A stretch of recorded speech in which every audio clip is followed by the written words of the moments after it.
Welcome back for another episode of 217 South Mills. Brought to you by Cabin Coffee Altoona, located at 2922 Meadowlark Lane in Altoona, Wisconsin. And Pizza Del Rey, located in Eau Claire, Wisconsin, our favorite pizza place in the state.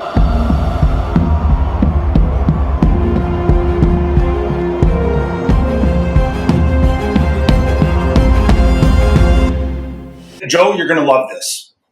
The NFL is introducing the award Protector of the Year for offensive linemen. It's about freaking time. No shit. That freaking offensive lineman. I mean, do you see the athletes that are playing in the NFL and in college right now? Yep. I mean, 300-pound freaking studs running 4.940s and bench pressing 550 pounds. It's unbelievable, and it's about freaking time. Yeah. And you know who's on the panel to vote for it? Who's that? Former offensive lineman. Better. Even better. So guys that know how to play. Understand. Yes, understand all of it. Not some freaking guy who reads about statistics and never played sports in his life, but going to give you his or her freaking opinion about anything on sports. Yeah. Drives me crazy. I mean, when you say the athletes, I mean, you're absolutely right. I mean, almost every lineman, they're probably the smallest is 6'3", right, to 6'7", 6'8" guys. They're all dunking. They're all 6'2" and 2 tenths. Well, that's on your tippy toes. Times have changed, Bill. You wouldn't have made it. Another great thing out of Philadelphia that the Hammer brought to us is the Tush push gained approval at the league meetings. Good. And what surprises me is there were people that voted against it. Why? Because they can't stop it. Exactly. That's why they voted against it. Exactly. It's a football play. Now, in counter to that, and I go back to when I was playing, we had the wedge on kickoff return. They took that out. It was because of safety. On PAT field goal, you'd even be able to line up on the long snapper back then. Yep. And you can line up on the long snapper, the guard, have 3 guys with 3 pushers, which essentially equates to over 1,200 pounds coming over one guy or one gal. Yep. They took that out because of safety. Smart. But the tush push, no, it's a quarterback sneak 100%. where guys are fighting. It's like saying to an offensive lineman, if he chose, you can't go in a 4-point stance on a fourth and short or fourth and 1 or third and 1. Mm-hmm. You can't. Now, I don't think we ever did. But some teams do. They get in a 4-point stance, try and stay low, fire out. It'd be like saying you can't do that because it's successful. Right. That's why they argued this rule. But could you stop it? I mean, if you could pick your 4 or 5 linemen, I mean, Teddy Washington. You're saying could you stop the tush push? Yeah, I mean, people have. I mean, it's not like they're 100%. They're very successful, but they're not 100%. Mm-hmm. I mean, they've hit walls before. Oh, absolutely. But you got to. I mean, that's the gamesmanship of crafting your team, right? Yeah, are you going to be a cold weather team? Are you going to be able to run the ball? Are you going to be, spread it out with all fast guys, but you can't pound it when it's raining and snowing? And so you got to have an all around team. Mm-hmm. Same thing on defense, right? Yeah. I mean, the one thing, I just think about, we were talking about running backs, Derrick Henry last year. We were talking about Josh Jacobs with, Josh Jacobs and the Packers? Can't think of his name anymore now. They need a couple football games to get back into it. So I went back to Bowling Green for the alumni golf outing, and I got to meet Eddie George. We're talking a 6'4" guy, still ripped, 235, one of the nicest human beings I think I've ever met. Really? Yeah, I mean, really smart. He's got, great staff, and you guys know Coach White. He's the running backs coach there, so I got to talk to him there. Yeah. So good things they're looking for, for Bowling Green. They had the number 1 transfer team in the MAC, so we're looking for good things. And the way he talked and the way the team was rallying behind him, I see nothing but good things for him. So good luck, BG, this year. Yeah, absolutely. I enjoyed my time there when I visited you, and I always root for them, even though, just because I know some of the guys that you played with. So I always root for Bowling Green. Yep. Make sure I know what they're doing in a year. Absolutely. And then even the old coach, Scotty Leffler, he came and talked to us out on the golf course, and he's the quarterback coach for the Eagles. So, nice. I mean, I'm still green and gold, but I'll be thinking of you, Leffler, but only when the Packers are playing. I'll be rooting for you when you play the Cowboys 2 times and the Redskins. So, I'm rooting for you. Well, next up, we got the Badgers playing Notre Dame in Lambeau Field. September 6th of 2026. Right. I think that's going to be exciting. I went to the Badger LSU game, and wow, it was an exciting game. Badgers LSU in Lambeau. It was an exciting game. I think the best part about it was LSU came out in full force. Yep. I mean, where I parked close to the stadium, but probably had to walk maybe 2 blocks. Those 2 blocks, every Airbnb or house rental was LSU. Yep. There was no Badger houses anywhere around. They were all doing fish boils and shrimp boils, this, that, the other. They were polite, but polite with it'll be a good game, and you knew they were like, we're going to win. Right. When that game ended, it was a fun walk back to the car, passing all those houses again. But just an exciting game, especially exciting for Badger players. I mean, you look at the Badger team, not so much now as when we played, but there's still a big chunk of Wisconsin athletes that play for the Badgers. To be able to play on Lambeau Field, I mean, that's just it's unreal. I mean, I can't imagine us playing on a field like Lambeau in our days. You know, like, yeah, we might have played in a NFL stadium once or twice, but it wasn't the Packer stadium. Like, and even if you're not a Packer fan, just the history in that stadium and you got to respect it. And for those players to be able to do it, it's impressive. I'm giving you a weird look because that's 2026, you said? That's the date that I got. It was earlier because I think because of COVID, it got bumped. Well, this is 2025. It's not this year. I understand, but they're also playing in Ireland. They're playing Pitt in Ireland in 2026. Is it 26 or 27? I'm almost positive it's 26. Okay. Where's my fact checker? Well, I thought you were going to it. I mean, I'm pretty convinced that you're going to the game. I am. I am very much going to the game. The fact checker is your wife. Okay. You should just probably text her. Here, while you're looking that up, I'm going to tell you a story about a kid that I know that goes by the nickname of Meats. He started playing tackle football his first year this year. He's going into 7th grade. This is his first year playing tackle with pads. And Joe already knows, but take a guess where this kid's first tackle football game was played last Sunday. Raymond James Stadium in Florida. Wow. Think about that. I talked to his dad, and his dad's like, where do we go from here? Yeah. You know, like, this kid could win state championship, and it doesn't compare to that 7th grade year playing in Raymond James. All right, so with that, what is your favorite non-Camp Randall stadium that you guys have played at? Before we go, I was wrong. It's 2027, so I was 1 year off. No problem. Mark that day in history. Ladies and gentlemen, Joe Grabowski was wrong. He admitted it. But favorite stadium, I'd have to say the Rose Bowl. I remember, and I think when we did the Rose Bowl episode, I told the story when I walked out the tunnel, or when I walked out of the locker room, walking down the tunnel, and this was just to go out, an hour and a half before the game just to check the field out with your cleats on. I remember it goes from blacktop the whole way down, and then while you're still in the tunnel, it turns to grass. And I remember just, like, I didn't even consciously do it, but I stopped. Yep. Just staring at the grass. And what was going through my head wasn't the game, wasn't the game plan, wasn't the team we were playing. What was going through my head was thinking all those January 1st, sitting around the TV with my family. That was one game, people I knew that everybody watched that game. Yep. Doesn't matter. Like, if Penn State was in the Rose Bowl and you're a Notre Dame fan, you watched the Rose Bowl. The Rose Bowl was and is the granddaddy of them all. Yep.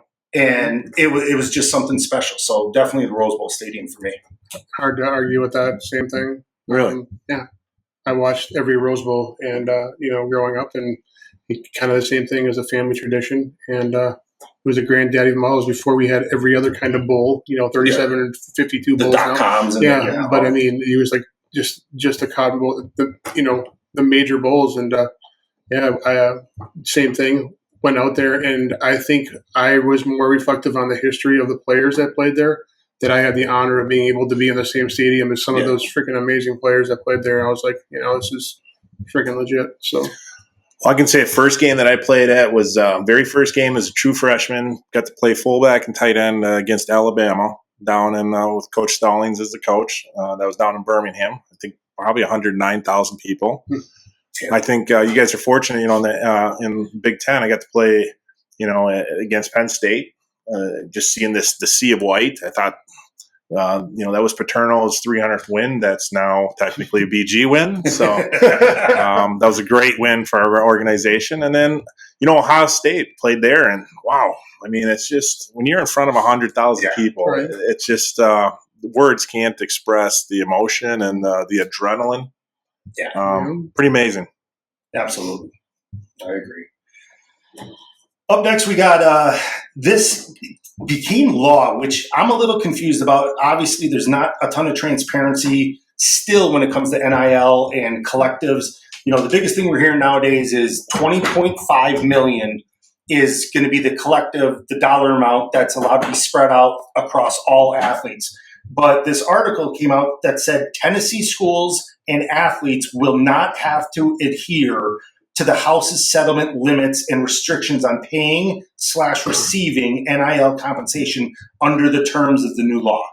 I don't know how they that's the whole argument about this $20.5 million, which we could still argue who's going to really hold this accountable.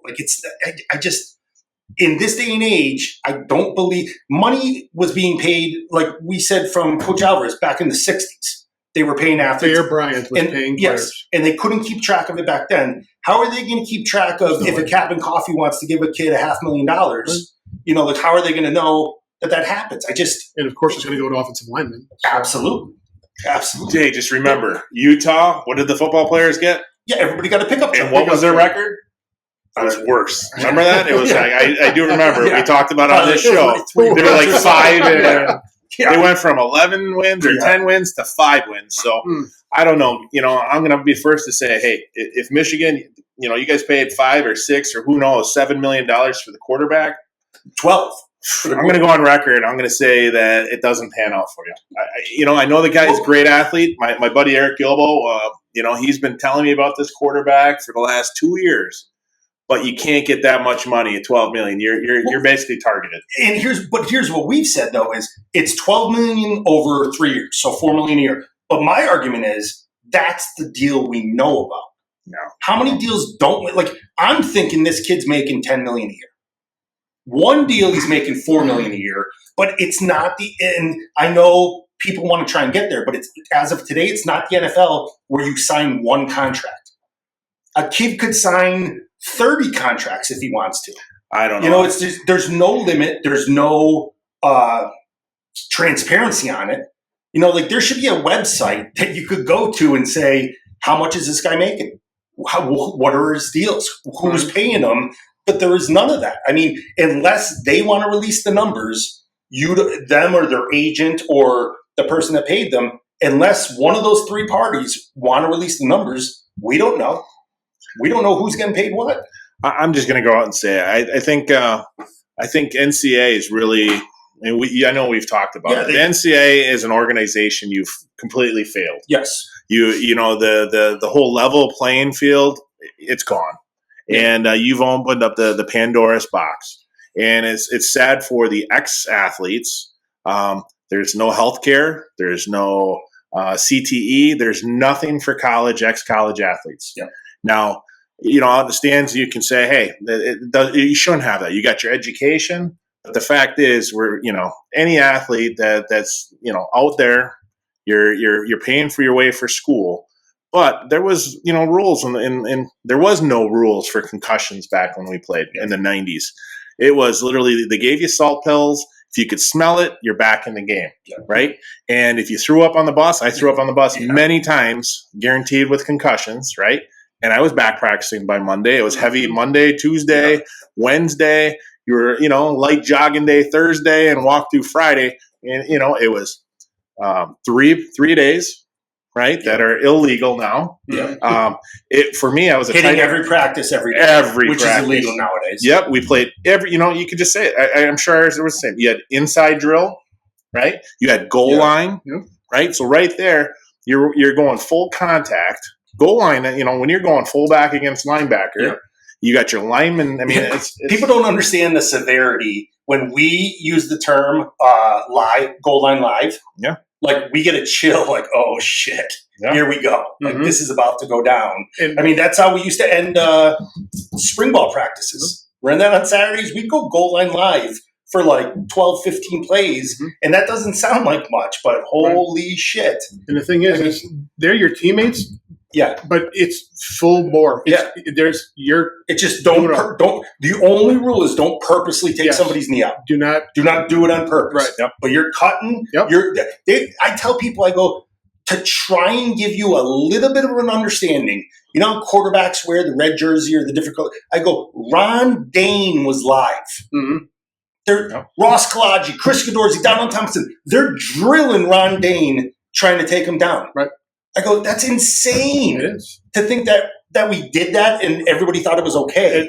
And we thought it was normal. It was a normal part of practice after a while. And we did it so often. It was like, and then they're like, okay, you get the next day off. And it's like, oh, that's going to be great because I'm going to have a headache this whole day. And the whole day off, I'm going to have a headache. Right. And then what do you do the next day? You go back to hitting full go live. Yeah. And the part that people don't understand, it wasn't tea and biscuits. It's get your asses going! Let's go! Let's crank it up! Oh my God. 7 a.m. Let's go, boys! Let's wake up the neighbors! Yeah, oh, fuck yeah. Is that even close? That's level one. We had a lot more swear words in ours, though. Right? It wasn't music and dancing during practice. No. Like looking at that today, and I know it's a different generation. It's like I speak English and I'm looking at somebody speak Japanese. Right. I don't understand it. I don't get it either. How about this one? After 3 periods, start it over. This is bullshit. Start everything over. Yep. You guys ever have that? Oh, absolutely. Oh, absolutely. Get on the line. We've had to put it back to period. We had practices where go back to stretch. Oh, yeah, absolutely. Yeah. You know they're laughing. Oh, I'm hungover. We missed the tape. Hey, coach, I hate to tell you this. The video cassette ran out. All right, I got it. All right, start over. Sons of bitches. Let's go. My grandma plays faster than you. Oh, yeah. I mean, what's the good ones? You got to have some good liners. I'm just trying to think off the top of my head. Like I said, it was more obscenity laced than anything, Yeah, we got tore down with words. I remember one practice, we thought we were geniuses. And it was after it was during 9-on-7. We started a fake fight. Yeah. And we thought if we fight long enough, we could kill the rest of this 9-on-7 period, get the team, try and get go. Coach Alvarez knew right away. He's like, put it back to period 1. Yeah. Start it over, go back to pat and go, and start the whole deal over. How about the negotiated deals? You ever negotiate the deal? Oh, with the linemen? There were a couple negotiated about going, but we had one guy that you couldn't. Not that we had the money, but if we did have the money, and we're like, I'll give you $1,000 to dial it back a notch. This one kid would not do it. No. I mean, we'd be helmets in a walkthrough, and he's trying to be the practice squad All-American. Yep. I went against Joe O'Neill, and let me tell you about Joe O'Neill. Joe O'Neill is no longer around anymore. But blessings to you up there in heaven. But Joe O'Neill, the story of Joe O'Neill was he was the Pennsylvania and Ohio State wrestling champ at 189. This guy pissed vinegar. Right. I mean, so he was so good at wrestling that the coaches, he didn't have to wrestle. The wrestling coach was like, "Hey Joe, can you come wrestle and be a part of the team?" He's like, "Listen, if one of those pussies can beat me, I'll come. I'll show up." So he wrestled the whole team, beat the whole team, and went back and did that's all you do is lift weights because he loved football and run steps, right? So he wins state, right? And where I'm going with this is I did beat him in the at the apartment. I wrestled him, I took him down, and the only thing I knew is I put him into a headlock, right? And so I get up, beat the state champ, and he just gets up and full tackles me, bent me back like a harpsichord, broke my rib, and all I could do is I bench pressed him up on the couch, and then we got broke up. But long story short, I played against this prick every day in practice, and he would tackle me from behind, and he would do everything. And I'm just a nice guy from Wisconsin because I knew if I would get in a fight, I'm not going to break his jaw or anything like that. Then I get in trouble. But yeah, that's who you're going against, and I understand that. That's crazy. If you'd like fresh roasted cabin coffee delivered directly to your door, go to Cabin Coffee Altoona's Facebook page or 217 South Mills Facebook page. Click on the coffee order form link, fill it out, pick out your beans, and get them delivered directly to your front door. Cabin Coffee Altoona. Up next, we're going to go to Felix Ojo's NIL deal. Felix Ojo is an incoming freshman into college, and I apologize I didn't look up what college he's going into, which I should have. But more importantly, his NIL deal. Now this is an O-Lineman, Joe. You're going to love this. Year 1, he's making $1.2 million. Year 2, he's making $1.6 million, and in year 3, he's making $2.1 million as an incoming freshman O-Lineman that hasn't proven himself at all. And that's where we go with talking about this money. Like back when we said what the average pay for an O-Lineman is in college right now, say the top 50 schools, I think the average pay for an average O-Lineman is $700,000 a year.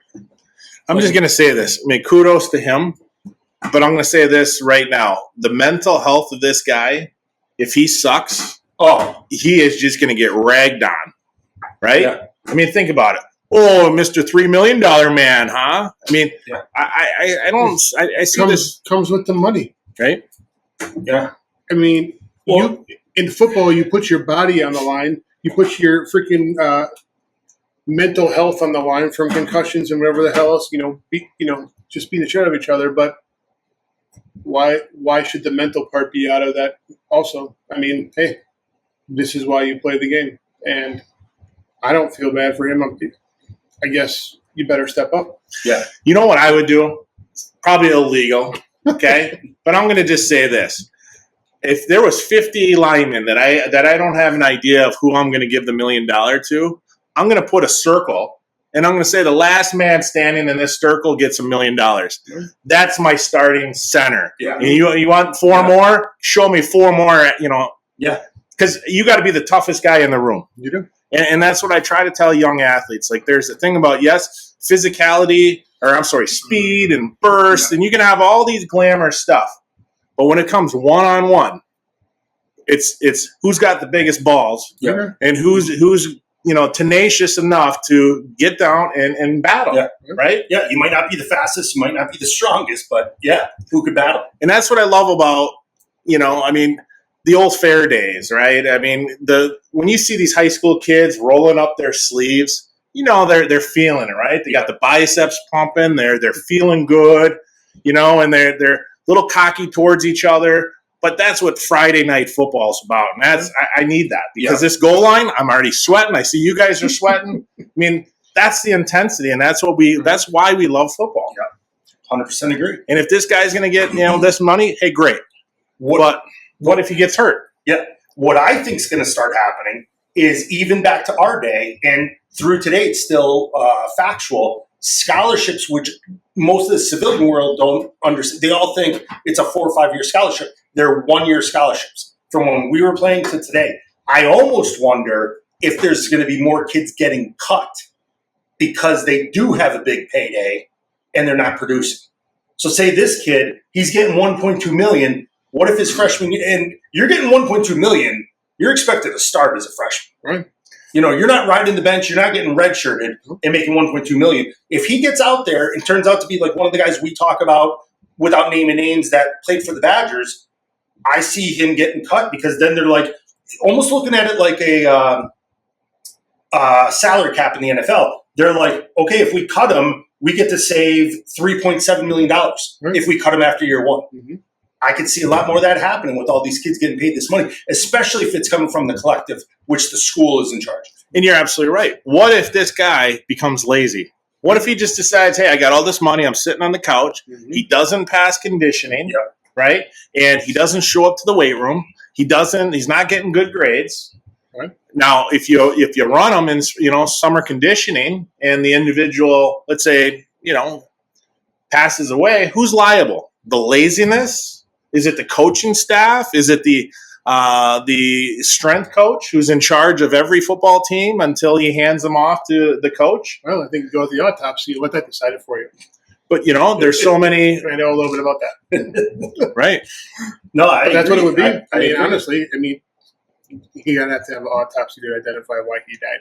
And probability of him being an offensive lineman, being that heavy and maybe not, or maybe sitting on the couch, having a cardiac event at age, 18 and isn't that unrealistic. 330, 340 pounds now. I mean, let's face it. There's a lot to your body by being over 300 pounds, right? Yep. there was a time in life where I wish I was 300 pounds, and now I can't get under 300 pounds. Exactly. No kidding. All right, we got the Big 12 and the Big 10 are announcing independently that they are partnering with PayPal to serve as the league's official system for revenue share payments for athletes. The deal is valued at nearly $100 million over 5 years, which basically comes out to each school in each conference getting $1 million per school, which is pretty impressive, I think, for one partnership with a company like PayPal. Obviously, PayPal is a multi-billion-dollar company, so $100 million over 5 years isn't that big of a deal. Right. But just for another reason for schools to get an additional $1 million, it's going to help with that. As we said, where does that $20.5 million come from? You can't. Right. What is it? Rob from Peter to pay Paul. Right. So there's another $1 million per school. At what point in time are they going to open up to the public? You just want to pay? Who's your favorite team? Donate as much money as you want. Build a super school. Well, I think you can.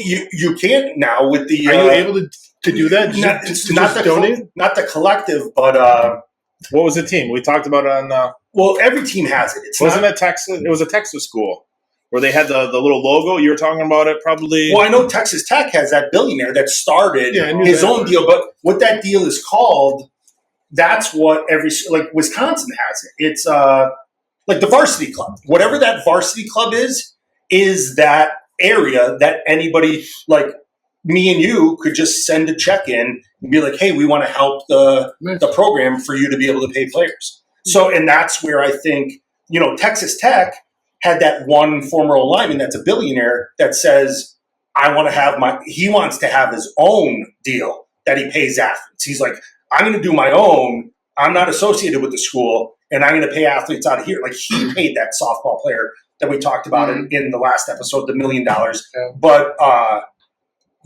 those deals on the side are for paying athletes. There's just no way that anybody's going to be able to regulate that. No. And any billionaire, like we have billionaires in Wisconsin. I mean, if a billionaire said, or even imagine this, if a billionaire died and said, I don't have family or family that care about me anymore. I want my to say it's $1 billion. I want my $1 billion to go to Wisconsin's collective. I mean, all of a sudden like that, you're the wealthiest school to be able to pay players in the country. Well, that's what Michigan is. Let's face it. They got what? Well, we talked about it. They got almost $700, $800 billion sitting in their little coffers. Like, come on. It's getting almost out of hand. It is. It's getting crazy. Here's another crazy thing. Talking about how gambling's always been illegal, the NCAA introduced a proposal that, if adopted this coming October, would change sports betting rules to permit student athletes and staff to bet on professional sports without penalty. Now, college sports, they're not allowed. It remains illegal, but student athletes, they did a proposal, could start betting on professional sports. And now with all this money that these college kids have, now let's get them a gambling addiction. Let's if we're going to go after mental health and and their physical, why don't we go after their money too? Exactly. And get them into the gambling. This is great. It's an opportunity. Exactly. Got to find your opportunity. Next, we're going to have somebody come in and coach them how to start working at bars. Buy the bar and bartend at the bar. That's going to be healthy for you. Yeah, absolutely. Today's word of the day is parlay. We have a 3-team parlay and a 4-team parlay. It's very simple. What are the odds? Let me tell you. Back to the University of Wisconsin. This has been talked about for a while now. The University of Wisconsin filed a lawsuit claiming that Miami football team broke the law by tampering with Badger player, first of its kind legal attempt to enforce the terms of a financial contract between a football player and its school.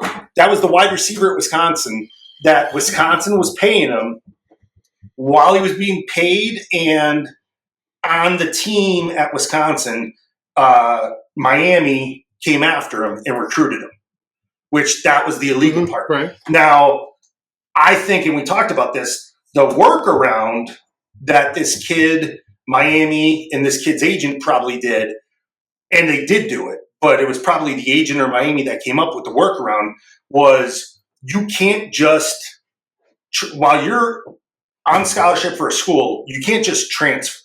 You have to be let go from the school. Well, what this kid did was he unenrolled from the University of Wisconsin. So now you're no longer a college student. Mm-hmm. And while he was no longer a college student, he enrolled at Miami. Gotcha.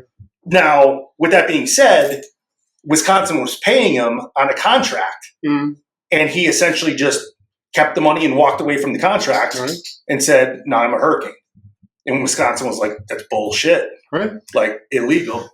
But see, here's the problem: is now you have a season going on, right? And now you have players after the third game. We all know once you play that fourth game, I think that's how it still goes. Is you get to play your 3 games, and then you get to decide if you want a red shirt, right? Yeah. Most players don't have that choice. I didn't have that choice. I played right away.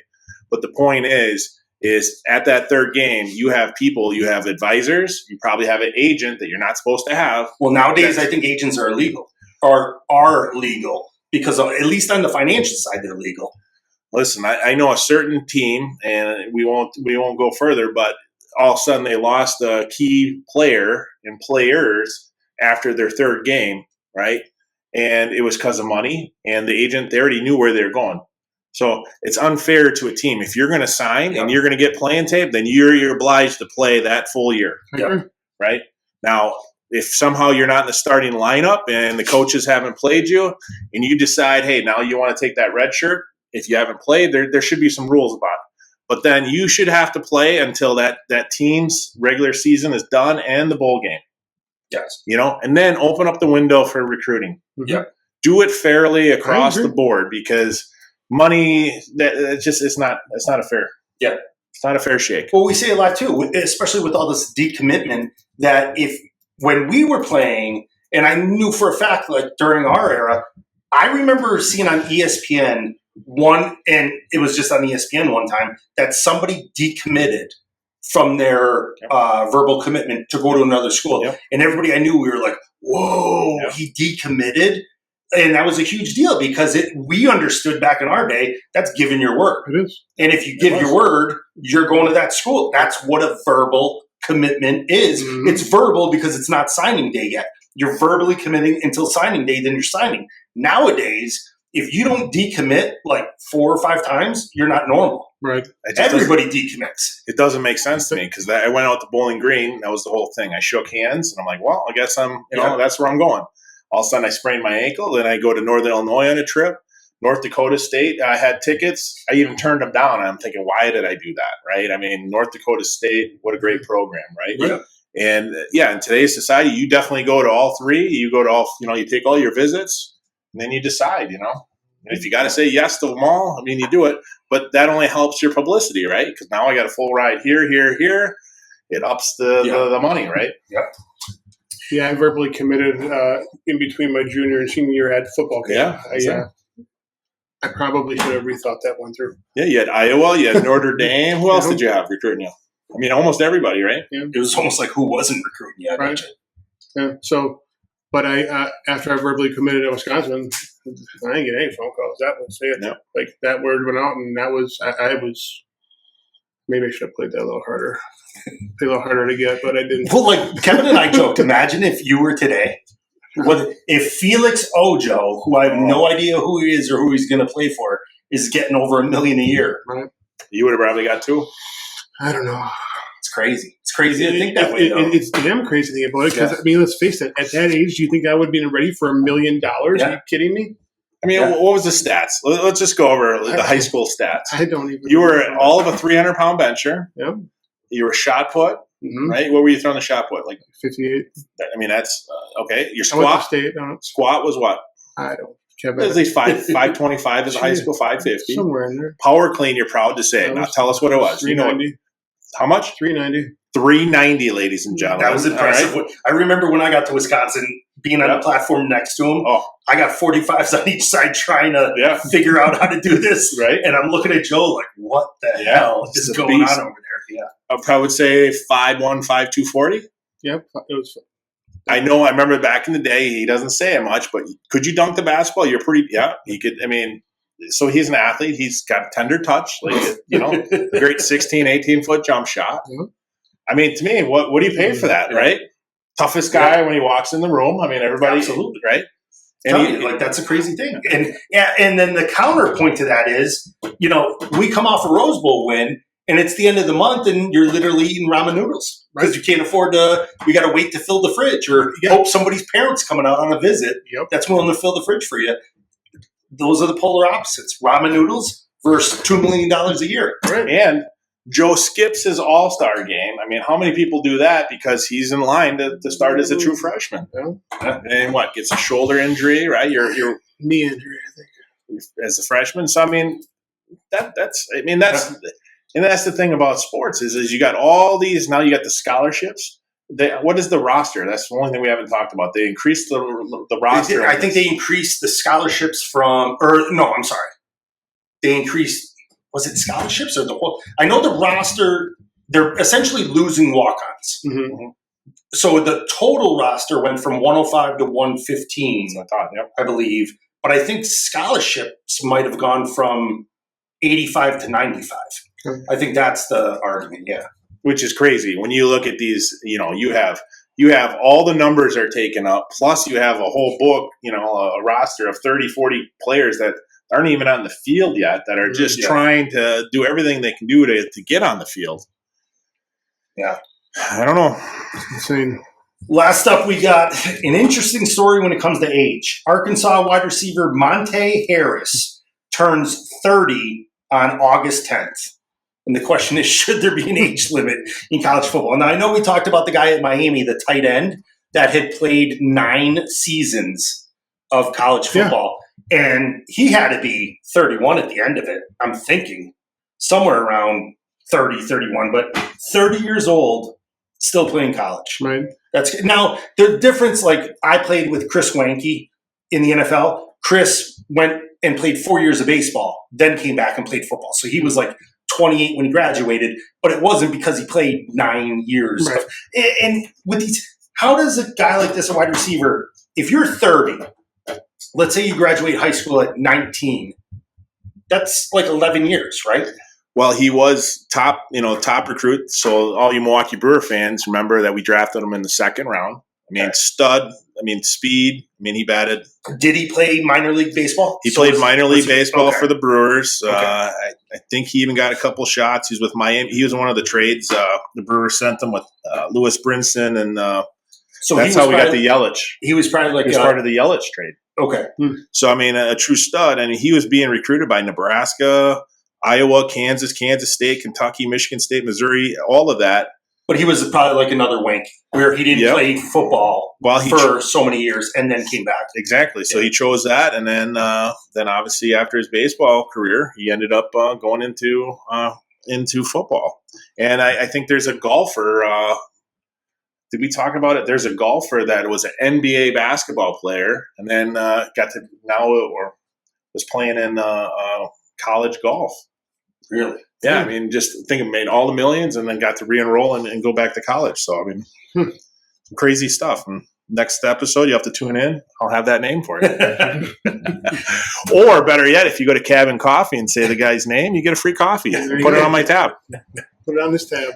Joe, I mean, we never talk about it, but what is the coffee of the day? What is your go-to cold coffee? Because I'm not a coffee kind of guy. You're not, or you? Well, I'm not, but you always give me this. It's what is it? I've been drinking like pretty much the same drink. Yeah, but what is it? What's it called? It's really good. It's basically a sugar-free caramel, sugar-free vanilla, sugar-free chocolate iced latte with oat milk. This thing's amazing. Have you had it? That's my go-to. I don't think I've tasted it. I usually do the cold press, and I would do it with sugar-free chocolate. But I think my new drink now is cold press with 2 sweeteners in it, like 2 Splendas or something like that. No more cream. You lost me on the Splendas. You lost me on the Splendas. Some sort of sweetener. But, Joe, what is yours called? Should we call it the Big Sweet Joe? I mean, if they come in, what is it called? Let's see. It's so good. You haven't even named it yet. No, I haven't. It's not something I just share. I just make it, and it's been my drink. And but if I want to come in as a regular customer listening to the show, what do I call it? I bet you if you say the Joe, I think the girls know what to make. They know what it is, so if you just ask for the Joe, it's probably. Could it be Sweet Joe? Can I get the Big Sweet Joe? Big Sweet Tender Joe? I think if you throw the word sweet or tender in there, it's going to throw off my baristas, and they're going to be like, I have no idea what the hell you're talking about. Is there etiquette to coffee that you've learned? Like Like if I just come in and say, what's your closest thing to Folgers, or you just laugh me out of the place? I don't laugh you out of the place. I'll just ask you, like, what do you like about Folgers? And then I can try to match what we have, you know? Like some people, like, they love Folgers coffee. And everybody else, I mean, even fresh stuff tastes not as good to them as the Folgers. I don't know. So what is your favorite roast? I go with that nobody, like the you really like that a lot of people don't know. So I guess in my younger days of drinking coffee, I always thought the blacker the coffee, the better, the stronger. You find out that the blacker the coffee, there's some pretty amazing undertones when it comes to coffee. You get a lot of those in your light roast and your medium roast. Start tasting some of the different highlights, and then where the coffee is grown, depending on what country. The mineral content in the soil is different, so that even affects the taste of the coffee. So I mean, you can really hone your skills on coffee, being a coffee connoisseur. I guess I generally go towards a medium roast, and currently my favorite is a medium dark, and it's called Dakota Sky. Really? Yep. So do you guys import coffee? Yeah, is that all over the world. Green beans from all over the world. We roast it on site. So that's really, yeah. So I said we're able to mix and match, and if you want to call it an order, you can do that. It's kind of made to order, but we're roasting every day at the coffee shop, and the freshest coffee. I mean, so the peak of freshness on coffee is 14 days. After 14 days, it kind of starts to lose its freshness. Picture coffee is like fresh bread. Okay, we've all had fresh bread out of the oven. It's pretty amazing. You know, every day that it sits out of the oven, we kind of start losing some of those flavors and some of those benefits of bread. And same thing with coffee. Kind of start. I'm not saying that coffee's not good after that, but we only serve coffee that's in that 14-day window. That's amazing. I never knew that. Yeah. So a lot of people don't know, like if you're an organization and you got bad coffee, you ship coffee all over the world. Yes, What's the farthest that you've shipped so far? Oh, let's see, Canada and then Pittsburgh. So those are probably two of the farthest I've been so far, but I haven't been, I'm not all over the world yet. So. All right. So if you're listening to this and you're somewhere in the world, hey, reach out. How do they get a hold of you? You can go on our website, and we have a little coffee menu there. And isn't there a little Dropbox too that we have on our 217 account that's pinned up somewhere? Yes, I believe so. Yep. So go to 217 also, and there's a little pinned up little website. You can go there, type in your order for us, and ship. 217 South Mills on social media on Facebook. We have the bean menu, or go to Cabin Coffee Altoona social media platforms or their website. Correct. Yeah. There you go. Awesome. Sounds good. Well, thanks again for tuning in for another episode of 217 South Mills. Brought to you by Cabin Coffee Altoona. Which we talked about here is located at 2922 Meadowlark Lane in Altoona, Wisconsin. And Pizza Down Right, located in Eau Claire, Wisconsin, our favorite pizza place in the state. Have a good one, folks. See you guys next time. Thank you for listening to another episode of 217 South Mills. If you like what you heard, smash the like and follow buttons on Apple Podcasts, Spotify, Facebook, Instagram, TikTok, LinkedIn, and X. We'd like to thank our sponsor, Cabin Coffee Altoona. Tune in next time, folks.